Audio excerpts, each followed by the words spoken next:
what he's talking about is something that more and more gamers are waking up to, um, about how modern MMO style games are increasingly engineered to not bring players together, but to drive them apart. And it's a problem that needs addressing. Hi everyone. In this video, I'm just going to do a quick personal update on me, and that personal update is that after 13 years working at Blizzard on World of Warcraft, I've decided to leave. And the reason why I'm making this video, I guess, is just because it's been 4 weeks or so since I've left, and I think anybody who's ever worked at a company and left like I have knows this experience of your friends and your coworkers and people that care about you reaching out and wondering, why did you leave and what's the story and what are you up to next. But I thought about making a tweet or a post or something like that. But I thought ultimately maybe making a video might be the way to go. And so that's really what this is. Before I say anything, I do want to stress that, I really did enjoy my time working at Blizzard. I wouldn't have stayed as long as I did if I didn't write. What's really great about the company and about the studio is the incredible talent that works there. Many people at Blizzard and on the WoW team. That is a real cop out. Anything you say about a company is the best thing about them is the people. It means that the structures, the management, leadership sucks. I can relate. Are friends of mine and like family to me, and so this video isn't really to elicit any ill will towards them or to the studio or any of that. It's really just kind of tell my own story. And likewise, for anyone who's left or thinking about leaving or staying, everybody has their own sort of career goals, their own sort of path that they're on, and so their reasons for staying or leaving is not necessarily going to be the same as mine. And so again, it's really just a personal experience. um, so for anyone who doesn't know me, my name is Chris Kaleiki. I'm a game designer. I worked at Blizzard since 2007 or so. And I worked on the WoW team doing system design, mainly class design and PvP. And before working at Blizzard, I was a huge Blizzard fan, just like many of you. I played a lot of Warcraft 3. I played a lot of StarCraft, and I played World of Warcraft since it was in early beta. And in WoW, I was a guild leader of a kind of a more popular PvP guild at the time on Tichondrius. And some of the things that I really loved to do in WoW, outside of play, it was really kind of the theory craft about the game. Think about, what they should change, what they should remove, what spells they should add, things like that. I'd really like bug my guild about, bouncing ideas off them.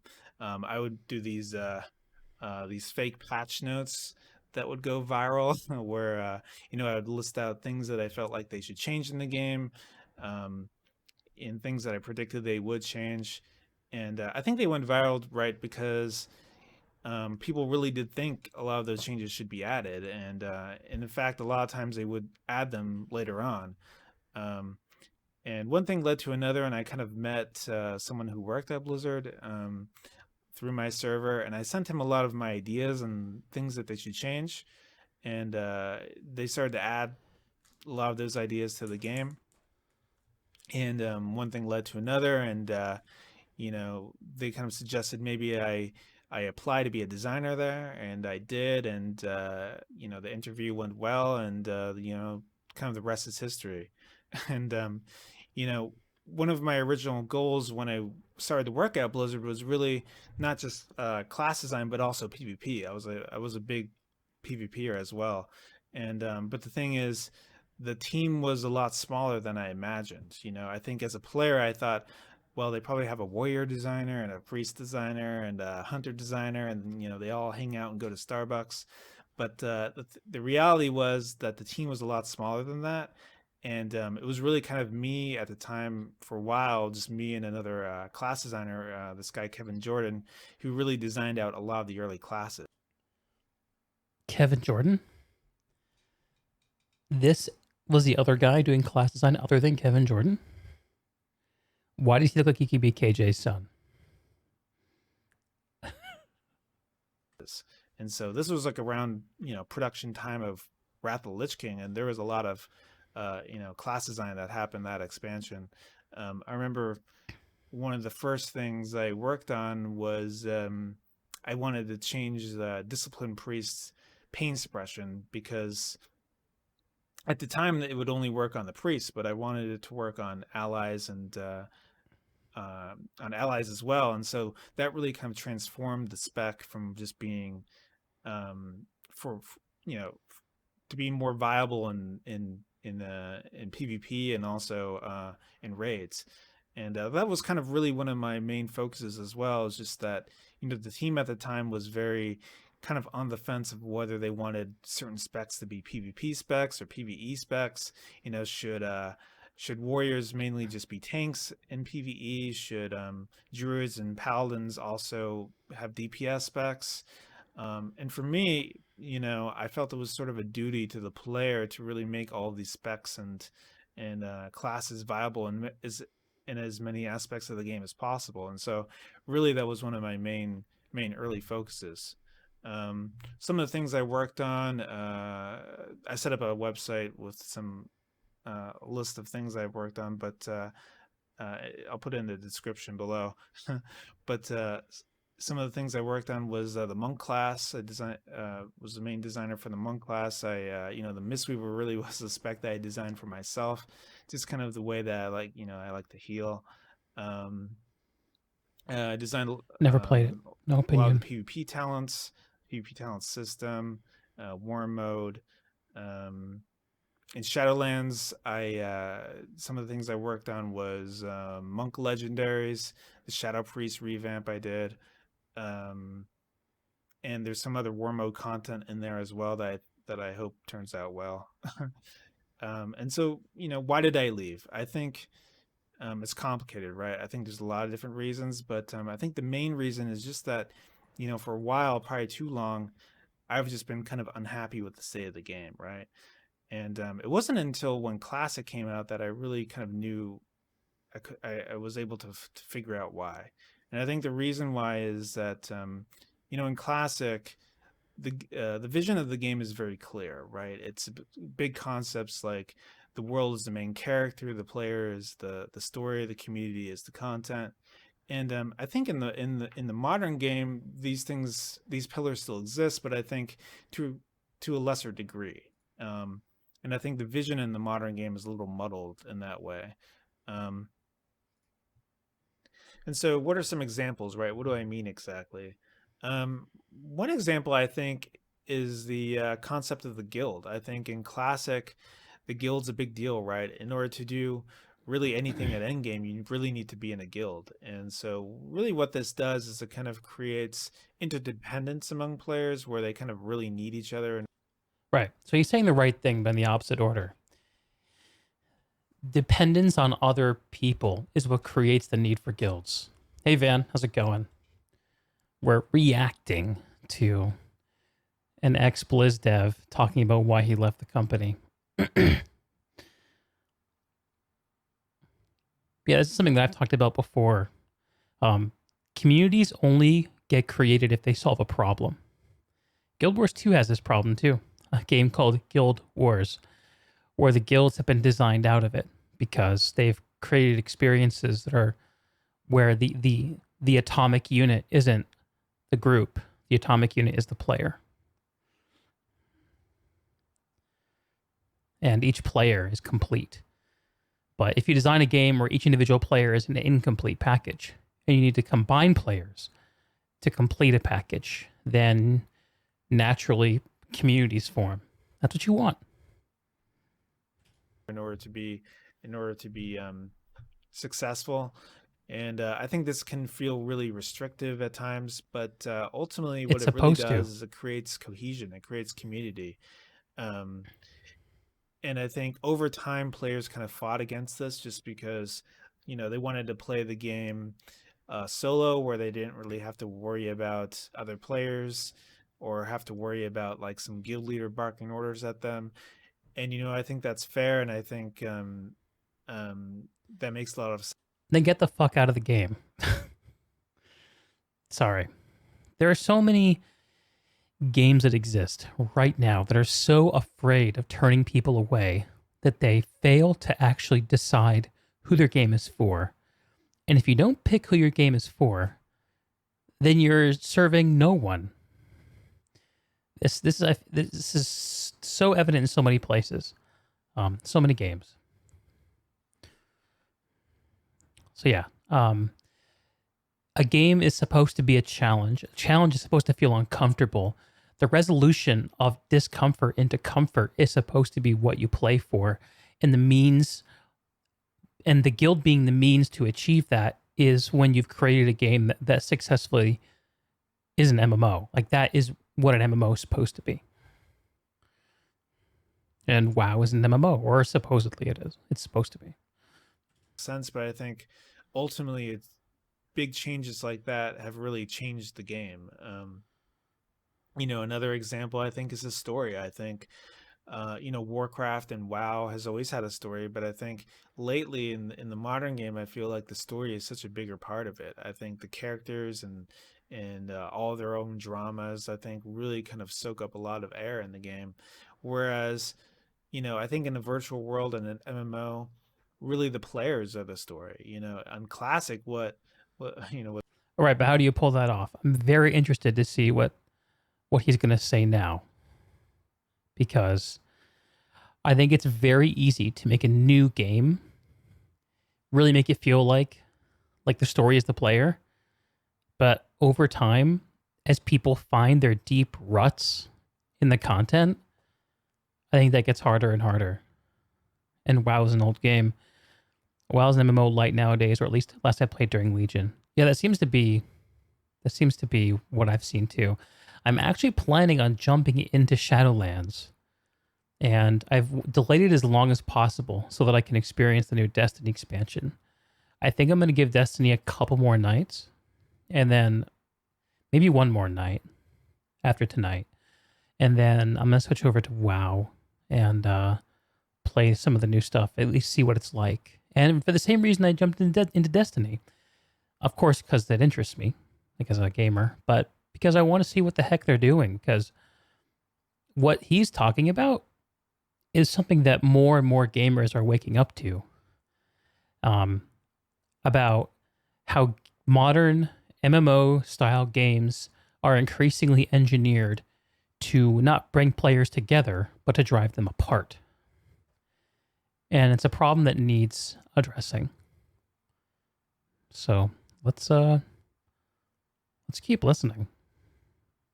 What's funny is uh, uh, our guild gets a lot of drama, a lot of heat because uh, a lot of the players in the guild like to prevent others from resetting the Inixia buff with the head. This really pisses off a lot of players, and we get a lot of. So what he's talking about is a phenomenon that goes on in WoW Classic right now, where people have figured out that you can drastically increase the power level of each individual player in a raid by going around and doing world buff shopping. And there's some folks I know who are watching this who know exactly what I'm talking about. But basically, what it does is it increases the power level of individual players to be well above what anything could possibly be tuned for, and allows people to plow through and trivialize content massively. But most of those buffs are magic buffs, and because they're magic buffs, they can be dispelled. So if you play on a PvP server, or if you PvP flag on a PvE server, then you can get off of a flight path near the raid, and suddenly all your buffs that you spent 2-3 hours going around and collecting, or however long it takes, I don't actually know how long it takes, can just be stripped off in a moment. And no one's actually fighting you. No one's actually engaging with you. They just dispel and fuck off. I think it's kind of funny. And in a way, the thing that it's a reaction to itself, I think, is really unhealthy. So, I mean, do two wrongs make a right? I don't think they do. But it sounds like his friends are doing this. So I'll be interested to see what their reasoning or thinking behind it is. Grief and people ban us from groups and things like that. And it's funny, but it creates a player story, and I think it creates drama in the game. And I think that's really what the modern game is missing, is some, this human element, this player drama. And I know players really love the story of WoW. I do too. And I love a lot of the characters and the cinematics and things like that. But again, I feel like this shift really does um, change the game, and has a real effect. Um, there's a lot of other minor things. I feel like um, we focus a lot too much on the extrinsic rather than the intrinsic gameplay. I feel there's too much focus on these progression systems and on engagement, and instead, I think we should really focus on the core features of the game. Like again, like systems like the guild system. I feel like we should be focusing on features that really an MMO can only do, right? And of course, Ah, there's there it millions of is. players who really love WoW how it is currently and love the modern game. And I think that's really just the point of it all, is just that really it's not so much a problem. I think this came out just like a day or two ago. It's very new. This guy just quit recently. Let's see what it says. Today, yeah. Already has 17,000 views and over 2,000 likes. What the game is, it is really just kind of a disconnect between what the modern game is and what the the game used to be for me. Um, I would say though that um, you could say the vision of the modern game has maybe changed, but I think even if that's true, I feel like that vision isn't so clear. Um, and I think I hear this a lot with players who they feel like, what is WoW really about anymore, whatever it is. And I think that's a problem. But I think the bigger problem actually is what I would hear from, developers on the team, that they are also confused about what the vision of the game is, right? Leadership, Um, just like I and called. I think some of them think the vision has never changed, and some feel like it's this new modern take, and I think that is going to be the biggest challenge for the team going forward. I really love this quote. That's something like, if you want to build a ship, you don't drum up the people and tell them what to do, and tell this guy to gather wood and this guy to build the sail or whatever it is. Instead, you teach them to yearn for the vast and endless sea. And in doing that, you don't need to tell people what to do, because He's talking about vision. Yes.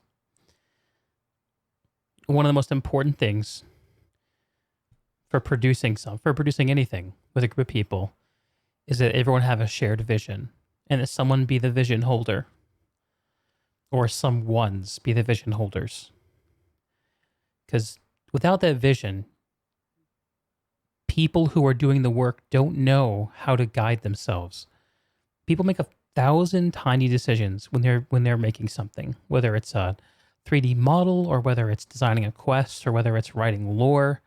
And you need that vision in order to make all those tiny decisions.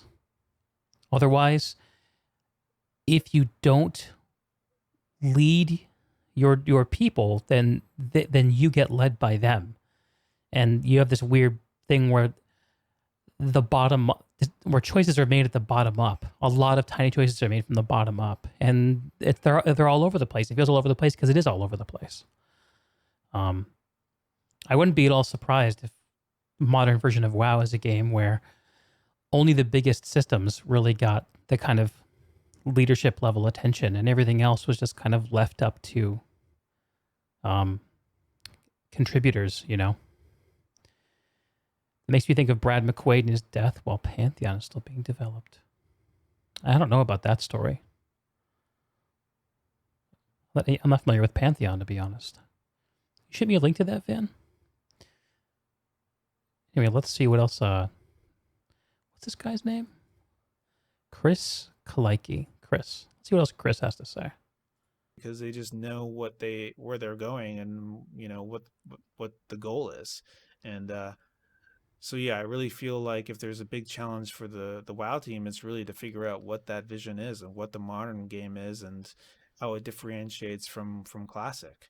Um, As for the company, I think it's a very different company than it was 13 years ago. I think uh, Of the course it is. company is so much bigger than A it victim used to of be. I success. remember there was like one building, and now there's like 16, or I don't know how many there are now. Um, and so, not that that's a bad thing. I think that's a great thing because it really tells you that Blizzard is successful and that people want more of its ideas, of its creations, and that's great. But I think if there's any challenge with the studio now or going forward, it's really just a challenge of scale, and I think that's a challenge that any company goes through Yeah. once they grow.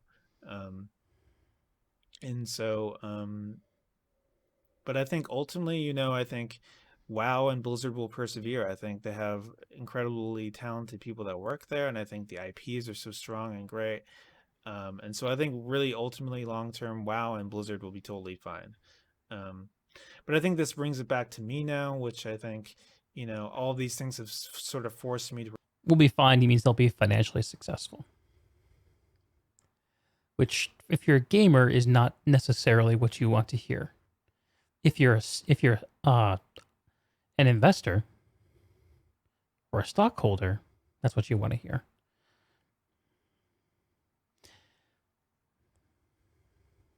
Anyway, Reflect on on what I want to do and where I want to be, and it's sort of this is really reminded me of uh, you know why I wanted to work on WoW in the first place, and I think that really is because I wanted to work on a virtual world. Um, amen, and I brother. think ultimately, despite its flaws, WoW really is still the king of virtual worlds, and I think will be for a long time. But I used to think Blizzard maybe would hold that crown forever or be the one who Hold would, that thought, Lex. you know, discover the next big virtual I world. want to But talk these about that days, too. I just don't know if that's true. Um, but what I do know is that I want to be part of that, right? I want to be part of the next big virtual world. I think some people say that virtual worlds are sort of over and that games now are more about like battle royales or mobile projects or wherever that is. But I think that's insane. I think that's totally wrong. I think the real world, sucks in a lot of ways, and I think these virtual worlds that we create are so amazing and so are going to become more increasingly essential to our lives in the future. I want to listen to that again. I talked over it a little bit. I don't think I quite caught it all. Big virtual world, but these days I just don't know if that's true.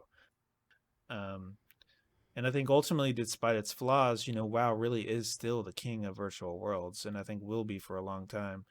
But I used to think Blizzard maybe, would hold that crown forever or be the one who would, you know, discover the next big virtual world. But these days, I just don't know if that's true.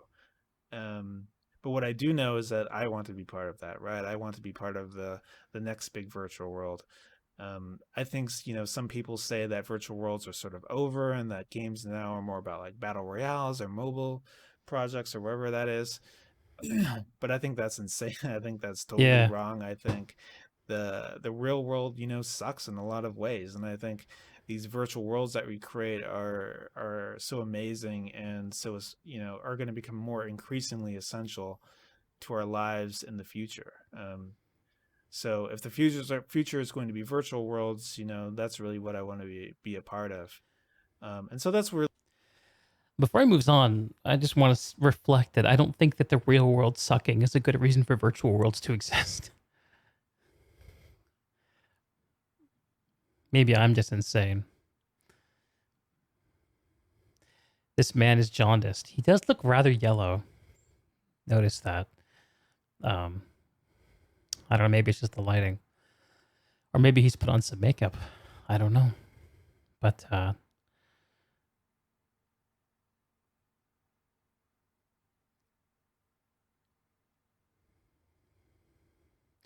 the best games, the most useful games to play on your console, on your phone, your PC, or in the real world, the best and most useful games are the ones which reward skills that are applicable to many games. And the game whose skills are applicable to many other games where skills are cross-applicable. The biggest game of all is the real world. IRL, baby.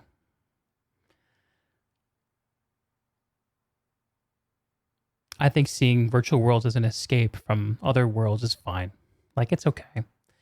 It's a very it's like if you look at the spectrum of humor and you pick and you try to place sarcasm on a peg. Like, sarcasm is like the easiest, cheapest, in some ways least interesting style of humor. And to my mind, escape is the easiest, cheapest, and least interesting use of virtual worlds. Doesn't mean it's not valid. It's just not very interesting. Humans are creatures that need to adapt, need to be challenged and find and overcome challenges. And the kinds of challenges we can tackle and face in a world that we ourselves make. I don't know. It's just a very different kind of animal. I feel excited about it like he does, but I did want to nitpick at that idea. I think he's probably getting ready to wrap up. And then we can talk about NS15 skins. Really what I'm doing. I'm looking around, I'm seeing what's possible. I don't know what I'm going to do exactly yet, but when I figure that out, you'll be the first to know. To my Blizzard family and the WoW team, I'm rooting for Shadowlands. I know it's going to be incredibly successful. I'm so excited to play it. And I guess, only days from now, I'm sure it's going to be a massive success. And of course, I'm going to play it. I've played WoW every day almost since when it came out. And I'll be playing, with This WoW man War mode wows. on. For anybody who, for the rest of you who've made it to the end of this video, well, thank you for listening to my TED Talk. We'll talk soon. YouTube will not stop recommending this fucking video to me. This Mystery of the Druids from Mandalore. I still this man like. Does he have other content on this video on his channel? No. Let's throw him a sub just in case something else interesting comes up. Yeah, that's pretty. So he's speaking to a lot of the same things that interests like the Kevin Jordans of the world. Interesting that he name dropped Kevin Jordan as the other guy who he worked on class design with.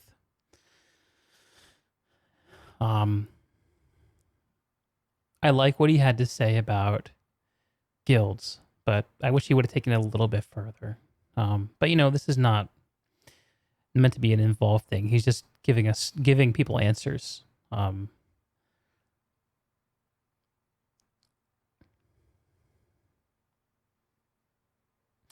a lot of people are interested in what an ex-Blizzard developer has to say about World of Warcraft. And it's kind of interesting to hear from someone like this. Maybe I'll throw this gentleman a podcast invite.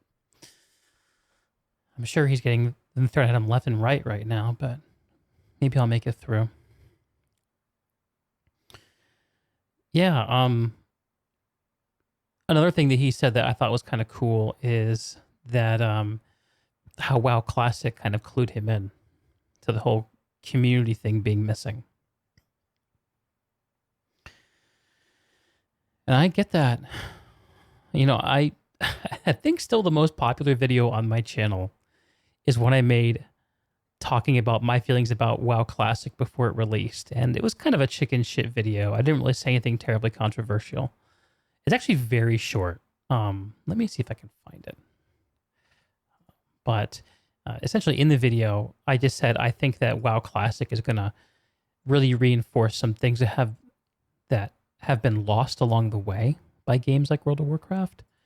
And I wonder what games we'll see made in 5 years after studios have learned the lessons that have played out from WoW Classic. And of course, Blizzard is one of those studios. I'm not going to play my own video on my own stream. I think that's pretty cheesy, but let me find a link if you guys are interested. Pretty sure. Yep, here it is. Still my most popular video by a lot. You think you do, but you don't. Anyone's curious.